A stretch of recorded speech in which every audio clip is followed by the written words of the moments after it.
global competition is over. In today's video, I'm going to walk you through everything that worked with it, how everything worked, issues that happened, and how I would fix it in the future. Let's get into it.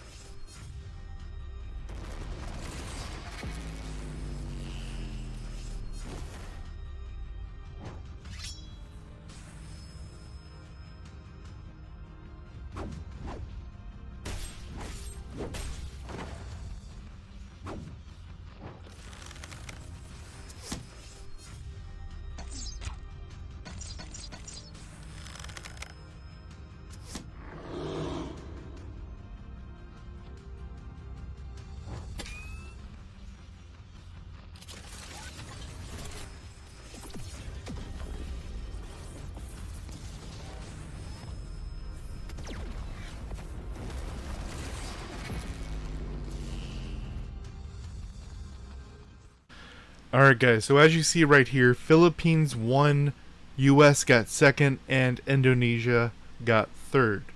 Congratulations to everyone involved. Now, to just kind of walk you through how this worked, if we look down here, at the end of the preliminaries, if you were in the top 80, you would get this picture right here, global competition, current rank either 1 to 80, and then they actually, I thought this was very interesting, had a different level range than I was expecting. So as you see right here, 151 to 155, and I don't have all the ranges, but I think the most important one to note is right now in the game the max level is 220, and for that range it was 188 to 220. So that was a pretty wide range. I thought they were going to go more closely to top league, which is every 10 levels, which makes more sense in my opinion. It makes it so these lower levels, like right here, 155 to 151 to 155, have a easier time because everyone they're fighting is in their couple of level range. Then you pick a flag. Now a lot of people picked up whatever flag they were in. So as you see, United States, so United States player would pick that, and some people colluded where they would all pick the same flag. Another content creator, Shadow, put out a video asking people to pick their flag. Philippines has the highest. It's hard to tell if there's just a lot of people that play in the Philippines or if this is something that happened over there as well. Remember, with all these different level ranges, without knowing every individual level range, I checked all the question marks everywhere, and it's hard to tell because, as we'll see over here, you get these medals right here based on where you finish on your level range. Then all the medals across the board for all the level ranges are added together, and that's where the stats are.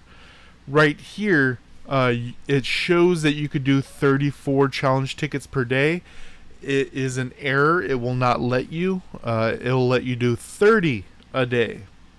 As for could you stock it up till the end? Yes, but that's kind of a deficit. What the issue here is the same issues we have with Ladder Arena, which is whoever's online at payout time. So for me it was 9 p.m. server time. For other regions it was a lot later or a lot earlier depending on your region. So if you were on right at the end and shot up the rankings, you could go to sleep at rank 3, wake up at rank 68, either because of collusion issues where people wouldn't attack their flag, or just because of what's known as slingshot in other games.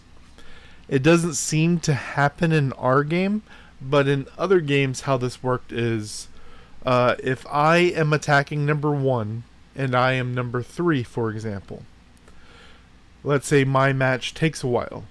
During that time, if someone in number 10 attacks me in number 3, and then their match ends after my match ends, then they would take number 1 and I would take number 10.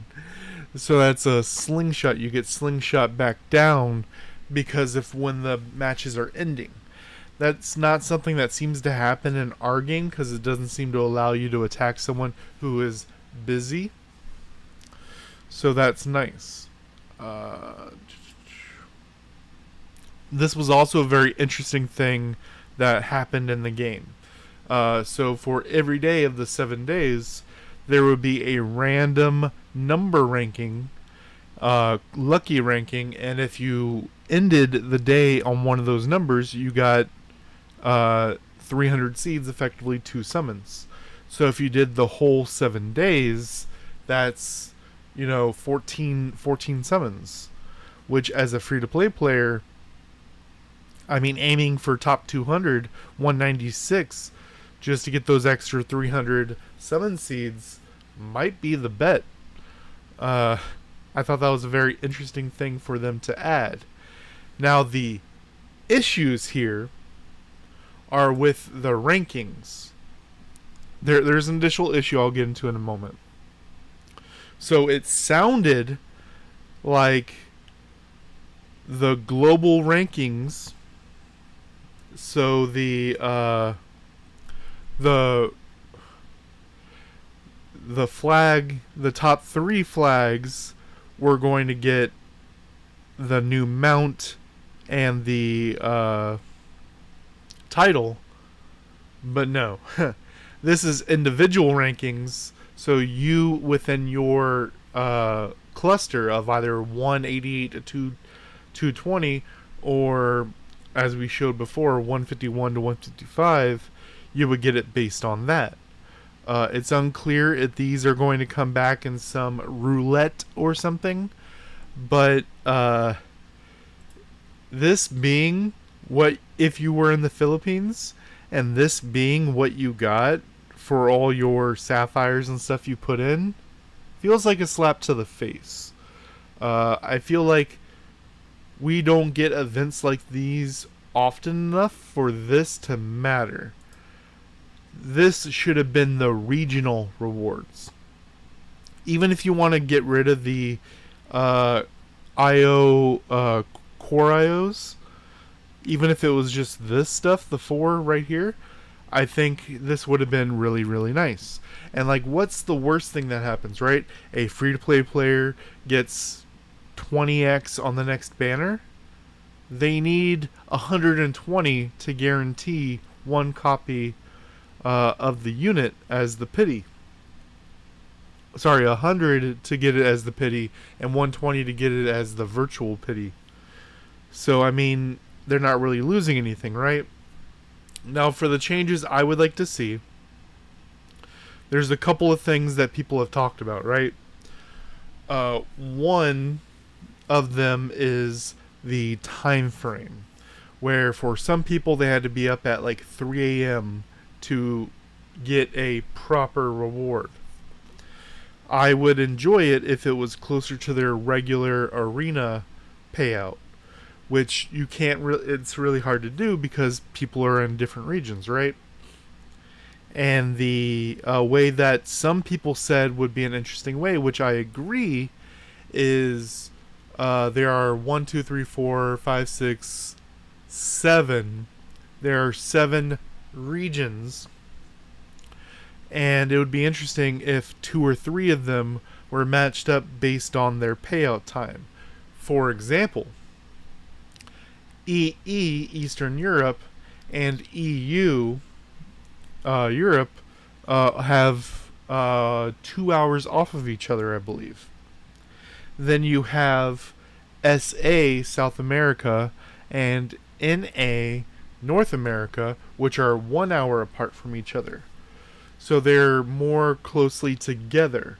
You have KR, Korea, JP, Japan, and SA, SEA, Southeast Asia, which are all 3 to 4 hours away from each other. And I think that would be more interesting. Have those three together. Have in global EU and EE, and then SA and NA.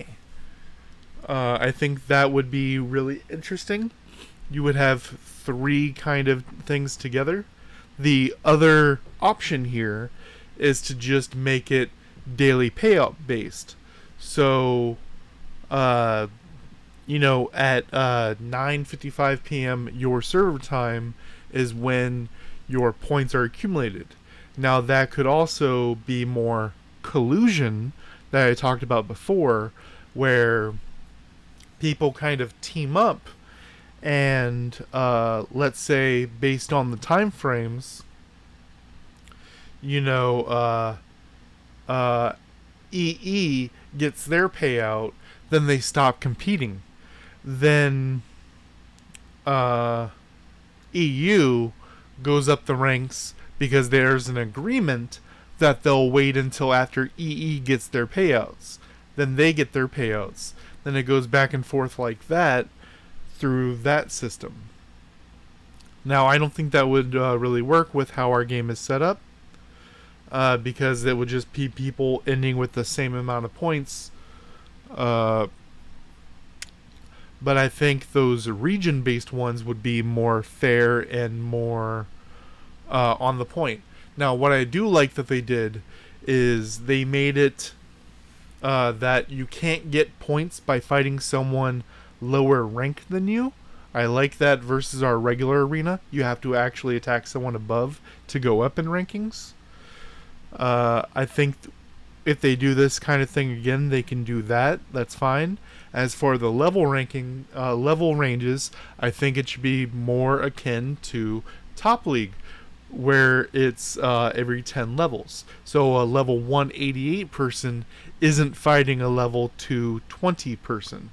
That seems pretty out there. As well as a lot of people don't like the fact that there were fairies in this game mode. I also personally would prefer it to be more like Top League yet again, where it's one-on-one, player against player. It would still be as easy, but not quite as easy. It also, it would be hard if they did it based on those region time frames. I think they could do something more like Burning Soul Battle, and the fact that this is used as the you do ladder arena as the first pre-qualifiers, and then from the second qualifiers would be this global competition, and then once we have the top, let's say 80 or something people, then we can go into a Burning Soul Battle type knockout, and that's where you get the individual player rewards, which I think should be these over here, as well as treasures, and then the other four right here, crystals, seeds, and the mount. Maybe you can make the title personal based, but I think these three should be region based. So Philippines, everyone in the Philippines should get 10 crystal boxes, 3,000 seeds, and the mount. What does Arc Games really lose by this? Let me know what you guys think down below. What's your feedback? How did you perform? Let me know down below. Till next time, guys.